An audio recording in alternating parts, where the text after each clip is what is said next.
Welcome to the Wood House. For those of you that have worked with plywood, it's a great material to work and make stuff out of, except a lot of times it has this ugly edge to whatever you're making.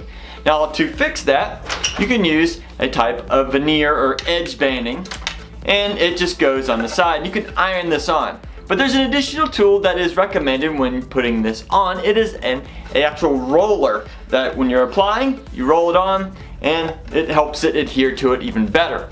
Now some of these can get a little expensive in a store. They also come in so many different varieties it can get a little confusing. You know, which type do you buy? Well, in this video I'm going to show you how to make a very simplistic and homemade version so you can make it right there at your house. You're going to need 4 things. This is a 4-inch paint roller that I've taken the end off. You're going to need something hard and circular. This is a wooden spool. It can be rubber. As long as it has a hole through it and it's round, it should work.